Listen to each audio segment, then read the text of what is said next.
Warahmatullahi wabarakatuh. Kali ini kita akan membahas tentang komputer dan masyarakat. Bagaimana komputer bisa berkolaborasi dengan masyarakat dan juga bentuk interaksi masyarakat terhadap dunia teknologi informasi. Komputer telah menjadi sebagai kebutuhan kepada masyarakat umumnya yang dipergunakan untuk bisa membantu pekerjaan dan juga mengatasi berbagai macam problematika di lapangan. Nah, sehingga dari komputer di sini mempunyai peranan bahwa komputer digunakan sebagai alat bantu menyelesaikan masalah dan juga membantu pekerjaan seseorang atau masyarakat di samping dia bisa menyimpan semua data dan informasi. Nah, sekarang mengapa kita mempelajari komputer masyarakat? Bagaimana bentuk dampak komputer itu sendiri terhadap masyarakat? Contohnya saja dalam ekonomi. Misalkan ketika menggunakan komputer ini tujuannya adalah membantu dalam dunia bisnis, ya. Dengan adanya dunia bisnis, bisnisnya maju, maka ekonomi pun juga ikut maju dan meningkat. Kemudian dalam keamanan, komputer akan bisa mampu melindungi semua informasi atau aset yang memang itu dinilai yang sangat tinggi, terutama informasi-informasi yang sangat sensitif. Nah, sehingga selain dari itu, dampak komputer terhadap masyarakat juga mempengaruhi kebiasaan terhadap interaksi. Artinya bahwa dengan adanya komputer, masyarakat akan menjadi terbiasa menggunakan aplikasi dalam memenuhi segala kebutuhan. Nah, karena dengan kebiasaan ini, maka timbullah yang namanya keberlangsungan. Artinya bahwa masyarakat sudah terbiasa dengan komputer atau perangkat teknologi ketika dia ingin membutuhkan suatu informasi. Nah, ini kalau misalkan dampaknya pada masyarakat. Lalu bagaimana dengan dampak individu? Misalkan saja di sini untuk ekonomi atau keuangan. Dengan adanya komputer, maka komputer akan mampu menciptakan peluang bagaimana bisa memberikan lapangan pekerjaan. Bahkan bisa membantu orang dalam mencari pekerjaan. Lalu dan keamanan, selain pada masyarakat juga terhadap individu. Seseorang yang menggunakan komputer itu sangat terbantu ketika dirinya ingin dilindungi data-data dan informasinya dari orang lain. Di situ komputer diberikan fasilitas pengamanan berupa password dan sebagainya. Komputer juga mampu memberikan pemantauan terhadap dunia kesehatan. Artinya komputer bisa mampu menyimpan semua rahasia atau riwayat diagnosa seorang pasien. Tidak hanya itu, dampak komputer terhadap individu juga mempengaruhi terhadap psikologi terhadap pemakainya. Bagaimana dia sikap ketika menggunakan komputer, lalu dihubungkan dengan kemudahan. Selain dari itu, kebiasaan interaksi juga menjadi muncul ya ketika individu sudah akan terbiasa menggunakan komputer. Jadi terkadang ada orang yang kebiasaan gadget ya, ada kebiasaan internet, bahkan bisa kecanduan. Nah, ini mungkin sedikit ada perbedaan ya. Kalau kebiasaan dengan kecanduan itu berbeda.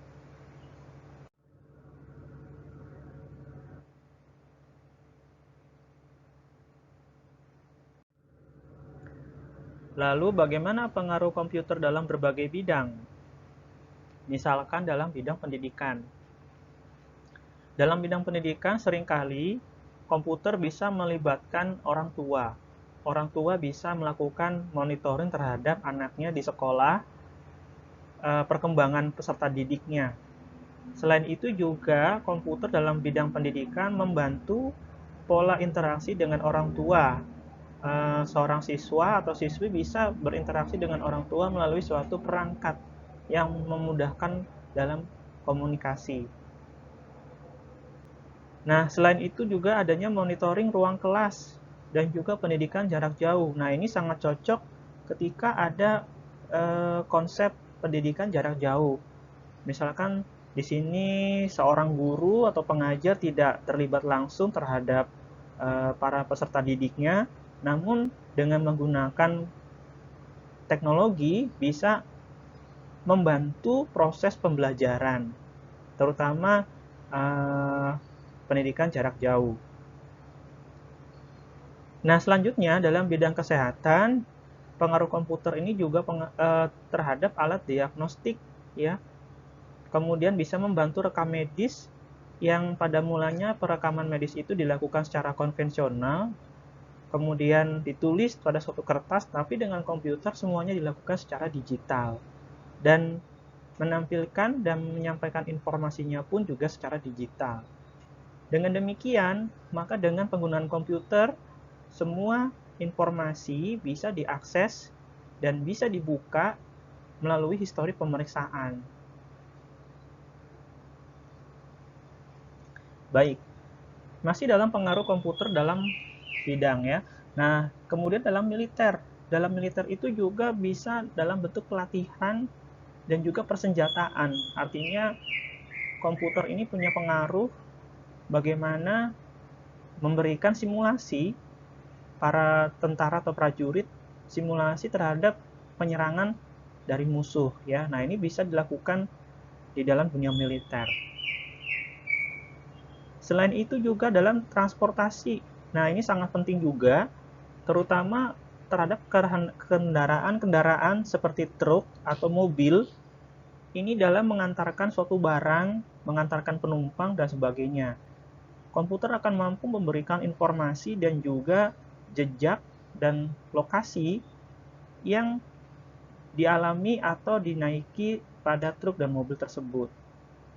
Sehingga dengan komputer bisa mampu mengontrol semua sistem transportasi meliputi kontrol mesin, kemudian ada perawatan dan sebagainya. Mungkin Anda pernah di jalan raya melihat lampu merah ya, merah, kuning, dan hijau itu juga sama, itu digunakan di jalan raya menggunakan bantuan perangkat komputer. Nah, etika menggunakan komputer di sini terdapat ada undang-undang, etika, kode etik, kekayaan intelektual, dan hak cipta, merek dagang, dan hak paten, dan EULA ya. Nanti kita akan bahas. Nah, undang-undang itu sendiri merupakan dokumen cetak yang berisikan aturan-aturan yang tertulis, memiliki nilai hukum yang mengikat secara umum, dan dibentuk dan ditetapkan oleh suatu lembaga atau organisasi yang punya wewenang. Nah, sehingga dengan undang-undang ini, penggunaan komputer punya kategori tersendiri ya, dimulai dari hak milik intelektual, kesopanan, perpajakan, dan perilaku kriminal. Apa itu hak milik intelektual atau HKI? Jadi hak yang diberikan kepada seseorang atau organisasi, perusahaan secara hukum yang memberikan hak untuk pekerjaan dan uang yang didapatkan ya. Di sini berarti ada hak cipta, ada hak paten, ada merek dagang. Nah, ini merupakan lingkup dari hak milik intelektual. Nah, berikutnya adalah hak cipta. Jadi hak sah yang diberikan kepada artis misalkan, pengarang, komposer atau dramawan untuk secara eksklusif menerbitkan dan menjual karya artistik ya, kesusastraan, musik atau dramatik. Dan ini contoh dari hak cipta. Apakah hak cipta hanya untuk perorangan? Jadi sebenarnya penggunaan hak cipta ini sebenarnya ya sangat terbatas ya. Nah, jadi ada various yang perlu dipertimbangkan, ada yang terbatas.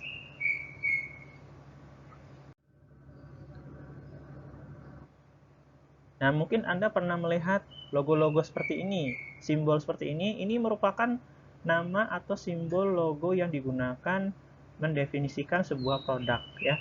Nah, di sini ada Burger King, misalkan ada Coca-Cola, ada Nvidia dan sebagainya.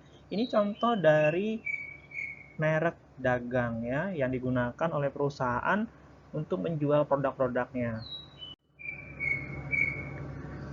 Baik, hak paten, hak yang diberikan untuk perorangan atau organisasi untuk melindungi penemu suatu alat fisik ya. Jadi untuk memberikan penghargaan kepada orang yang sudah melakukan penemuan atau inovasi-inovasi tertentu. Nah, kemudian ada kode etik. Jadi sistem norma, nilai dan aturan yang tertulis secara tegas menyatakan apa yang benar dan baik dan apa yang tidak benar atau tidak baik. Kemudian ada kode etik profesi. Jadi aturan-aturan susila yang merupakan persetujuan bersama yang timbul secara murni dari diri pribadi seluruh anggota yang tergabung dalam suatu profesi. Jadi semacam kayak ada peraturan ya, ada kesepakatan bersama.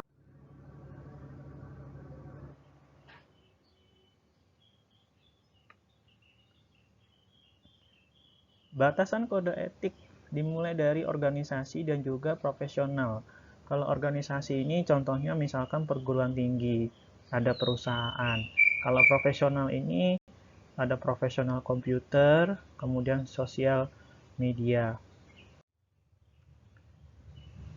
Nah, etika memanfaatkan komputer ini mulai dari perguruan tinggi, bisa digunakan sebagai riset, kemudian pengembangan kurikulum. Nah, kalau misalkan kode penghormatan ini biasanya dimanfaatkan untuk membuat suatu perangkat lunak atau juga laboratorium komputer. Kalau penggunaan terbatas, ini contohnya pada Corspec. Nah, kalau pemanfaatan komputer sendiri dalam IT itu dalam bidang pekerjaan yaitu menggunakan sumber daya perusahaan untuk kepentingan pribadi dan juga kekayaan intelektual dan perilaku tidak etis dan ilegal oleh perusahaan. Nah, kalau pemanfaatannya itu dalam kehidupan masyarakat itu contohnya bisa entertainment, interaksi sosial, anak-anak dan sebagainya. Ya, demikianlah materi kita kali ini. Terima kasih. Wassalamualaikum warahmatullahi wabarakatuh.